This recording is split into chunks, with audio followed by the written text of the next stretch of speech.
Yang terhormat pada Datuk Kepala Desa beserta perangkatnya, dan yang terhormat Bapak Kabit, yang terhormat dari pendamping sosial, yang terhormat Bapak, Ibu-ibu dan tamu undangan yang telah hadir pada sore hari ini. Alhamdulillah, tak lupa kita ucapkan kepada Allah Subhanahu wa Ta'ala yang telah beri nikmat sehat sehingga kita bisa berkumpul pada sore hari ini.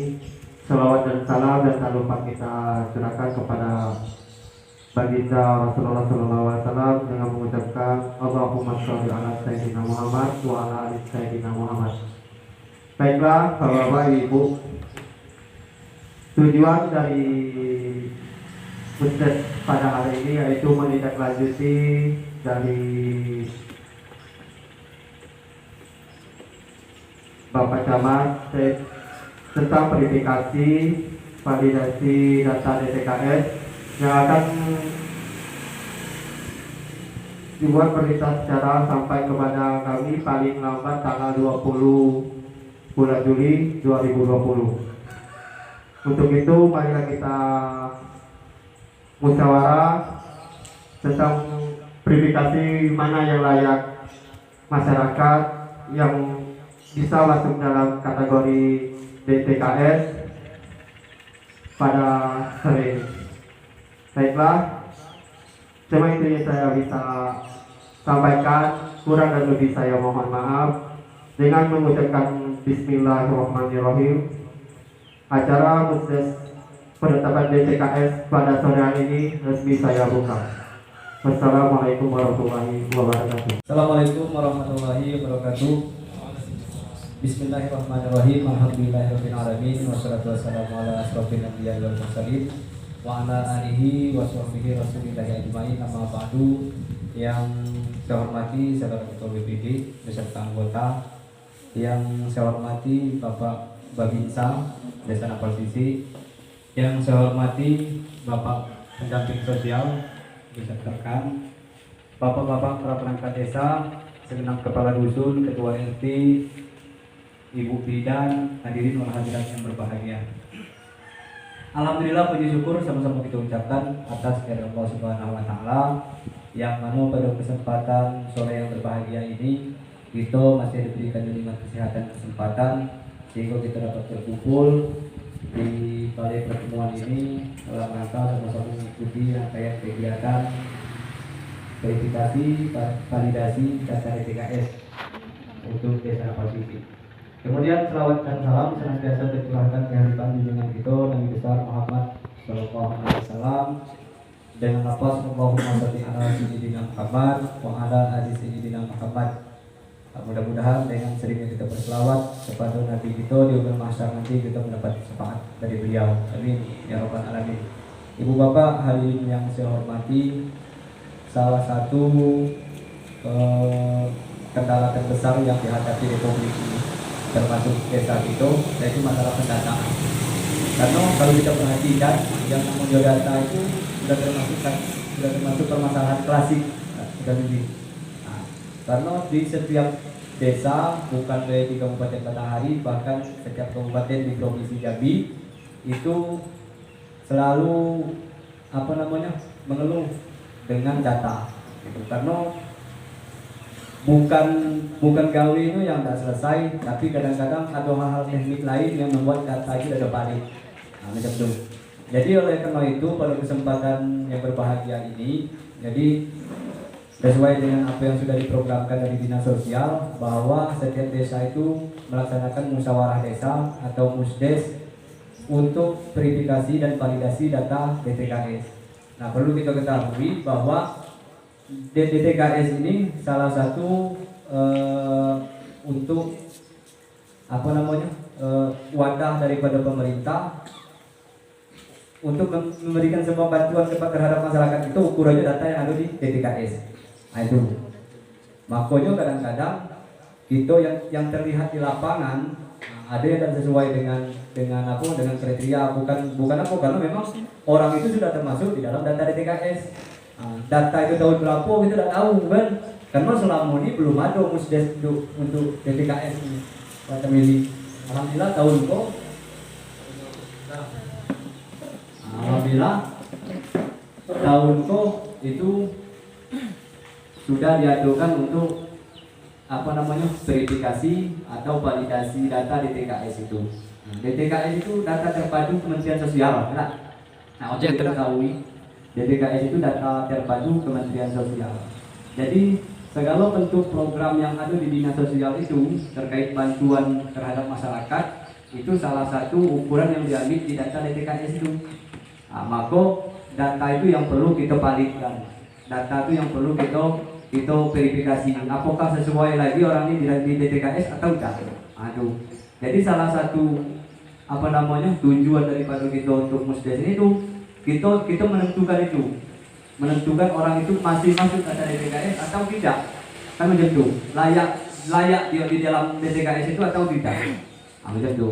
Nanti Bapak pendamping sosial itu akan membantu kita untuk verifikasi dan validasi data tersebut. Jadi saya berharap kepada kita semua, sama-sama kita memperhatikan ini, sama-sama kita ikuti, karena keberadaan kita di situ salah satunya menentukan siapa kaki yang layak masuk ke DTKS itu, siapa yang tak layak lagi. Kira macam itu tak, macam ini.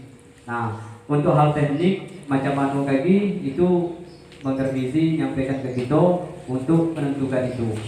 Nah, saya berharap mudah-mudahan dengan adanya kegiatan seperti ini, permasalahan data yang ada di dusun kita setidaknya sudah mulai terjawab. Akan macam itu. Jadi tidak ada lagi yang suzon, tidak ada lagi yang mengiru macam-macam terhadap apakah itu jenisnya bantuan dan hal sejenisnya yang turun ke dusun kita. Macam itu lah. Karena apapun bentuk bantuan yang dari Kemensos itu pasti rujukannya ke DTKS itu. DTKS. Makanya DTKS itu perlu kita rapikan. Ke depan mudah-mudahan dengan adanya musdes ini DTKS itu sudah sesuai dengan sesuai dengan kriteria. Kemudian terhadap kegiatan dari Kemensos yang turun ke dusun kita ke depan itu bisa lebih terarah dan sesuai dengan kriteria yang sudah tercantum di Kementerian Sosial dan di data DTKS. Itu harapan kita bersama. Bapak Ibu yang saya hormati, pada kesempatan ini saya berharap juga pada kesempatan siang hari ini, terima kasih atas segala perhatian, mohon maaf atas segala kekurangan. Billahi taufiq wal hidayah. Assalamualaikum warahmatullahi wabarakatuh. Apa sih fungsinya? Ya. Jadi data terpadu kesejahteraan sosial ini data yang dikelola oleh Pusdatin, Pusat Data Informasi di Kementerian Sosial, sebagai pintunya atau sebagai gerbangnya seluruh bantuan. Ya, seluruh bantuan, Pak. Baik bantuan melalui dana APBN maupun nantinya dana yang melalui APBD. Itu. Dan ini sudah kita mulai dari tahun 2019 terkait dengan penggunaan data DTKS. Ya. Sehingga kalau dari APBN yang melalui kami, Pak ya, yang melalui Kemensos itu ada PKH, ada BPNT, ada juga yang baru-baru di masa Covid itu bantuan BST, itu semua bersumber dari DTKS, Pak. Ya, semua bersumber dari DTKS. Jadi PKH, BPNT, BST itu nggak ada namanya pendaftaran. Jadi ketika ada warga Bapak dengan membawa SKTM datang ke dinas sosial mau daftar PKH, itu salah. Karena PKH, BPNT maupun bantuan dari APBN itu tidak ada namanya pendaftaran, dan dinas sosial tidak membuka pendaftaran. Lantas bagaimana kami kalau mau dapat, kata masyarakat? Kami pengen dapat PKH, kami pengen dapat BPNT. Nah, inilah Pak gerbangnya, inilah pintunya. Mereka harus terdaftar di DTKS. Kalau mereka tidak terdaftar di DTKS, nggak akan dapat apapun bantuan dari Kemensos. Itu baik dari Kemensos, Pak. Bantuan dari kementerian lain, dari lembaga lain, ya. Di masa Covid pun, ya, yang kemarin BLTDD itu siokianya itu menggunakan data DTKS. Ya, sebenarnya Pak. Jadi BLTDD menggunakan data DTKS itu sesuai sama Permendes. akan tetapi karena Kemensos juga punya bantuan melalui BST, sehingga masih banyak warga lain yang tidak terakomodir boleh menggunakan data di luar DTKS dengan tetap mengajukan nama-nama itu kepada DTKS. Karena seluruh bantuan COVID kemarin kita kategorinya untuk masyarakat fakir miskin, miskin dan rentan miskin, Pak ya, seperti itu. Nah, DTKS ini juga, Pak, ini mencakup 40% dari penduduk Indonesia sesuai sama peringkatnya, desil 1, desil 2, desil 3, dan desil 4. Desil 1 itu tingkatan untuk fakir miskin, Pak. Ya, kategorinya fakir miskin si bahasa Kitonyo. Kalau bahasa kami Kemensos itu desil 1. Yang ekonominya itu tingkatan 10% ke bawah. Nah, inilah yang bagaimana Kemensos itu mengupgrade mereka ataupun membantu mereka agar ekonomi mereka naik dengan dikasih bantuan PKH, dikasih bantuan BPNT, dikasih bantuan komplementer lainnya, bantuan KIP, bantuan KIS, semua bantuan. Supaya apa? Supaya segera naik. Bantuan usaha juga kita bantu supaya segera naik dari desil 1, dari fakir miskin menuju ke miskin, menuju ke rentan miskin, dan menuju ke prasejahtera. Seperti itu, Pak. Desil 2 juga. Desil 2 itu 20% ke bawah ekonominya di dalam DTKS. 20% ke bawah, kalau bahasa kita itu yang miskin. Kalau fakir miskin ini paling bawah sekali, ini yang miskin 20% ke bawah. Nah, seperti itu juga, Pak. Di miskin tadi itu bakal kita bantu juga. Hanya bantuannya berbeda sama yang fakir miskin. Mungkin ketika di fakir miskin dapat bantuannya banyak, tapi di miskin ada yang nggak bisa didapat.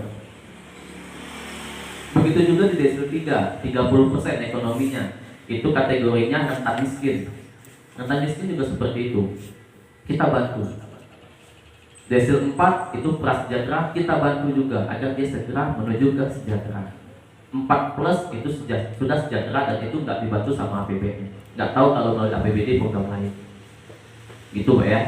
Jadi ketika kita mendata terkait dengan kategori desil 1, 2, 3, 4 itu hak Pusdatin, Pak. Kita hanya mengajukan. Nanti Pusdatin yang menilai. Pusdatin yang bakal memperingkatkan kategori dia di mana. Kalau kategori dia di peringkatnya desil 1 nih, fakir miskin, berarti dia boleh menerima PKH. Dia boleh menerima BPNT. Dia harus menerima KIS. Dia harus menerima KIP kalau punya anak sekolah. Dan kalau memang rumahnya tidak layak, dapat bedah rumah maupun bantuan APBD lainnya. Kalau ada bantuan usaha, kita kasih bantuan usaha banyak memang, karena kategorinya fakir miskin. Kenapa? Supaya banyak dapat bantuan, supaya cepat naiknya. Bukan supaya dia malas, enggak. Kita ngasih bantuan bukan supaya warga itu malas, enggak. Kita ngasih bantuan untuk meningkatkan derajat ekonomi mereka, Pak, supaya cepat naik. Cuman kadang-kadang warganya terlalu nyaman. Ya, kadang-kadang gitu, Pak ya. Nah, terlalu nyaman. Nah, itu, Pak. Jadi terkait dengan pembahasan kita hari ini bakal mempengaruhi kepada bantuan PKH, bakal mempengaruhi kepada bantuan BPNT, bakal mempengaruhi kepada bantuan-bantuan lainnya. Dan satu lagi, DTKS ini ketika nanti sudah disahkan, ini akan digunakan oleh semua kementerian, oleh semua lembaga, oleh semua bantuan daerah menggunakan DTKS, Pak. Jadi itu ke depan nggak bisa lagi kita semua bantuan data DTKS. Makanya harapan kita melalui musyawarah hari ini, kita anggaplah, Pak, musyawarah ini sebagai amal jariah kita. Kenapa saya katakan amal jariah? Ketika kita membantu orang itu dapat bantuan dan itu sangat bermanfaat bagi mereka. Ini kan berkat Bapak juga, Bapak yang mengusulkan mereka. Ya, kalau nggak mereka nggak masuk. Nah, inilah peran kita RT, Kadus, dan perangkat desa bagaimana mengadvokasi warga kita agar warga kita yang ekonominya ke bawah, ya, yang prasejahtera ke bawah itu bisa naik. Itu, Pak. Sebelum saya lanjutkan, ada yang mau tanya dulu, dah? Mungkin sambil lagi Pak Kades ya, karena kalau saya baca Erni Johan, Badri, Kalamsa Krisno, gitu. Yang betul Kalamsa atau Kalamsa Krisno? Kalamsa yang betul. Kalamsa Trisno. Kalamsa Trisno. Berarti Kalamsa. Kalamsa Trisno namanya. Jauh tahu. Oke, berarti yang Kalamsa yang ganda ya kita hapuskan nanti. Ridwan, Abu Kamel, Elvina, Rahima, Idrus, Ziyadi, Ruslan Abdul Ghani, Marzuk, M. Anam Herul, Yu Haidir, Bastian, M. Ali, Sudirman, Asnawati, Muarosingwan lahirnya. RT 1 kalau di sini. Sudirman, Herman, Yama. Ini yang kedua Pak ya di sini. Andi M. Rahman, Hamdan, Alwi, Jamali, Rahman Meng, Tarmizi, Ismail, Asmadi, Rusli, Rajemi, Rahman Meng double.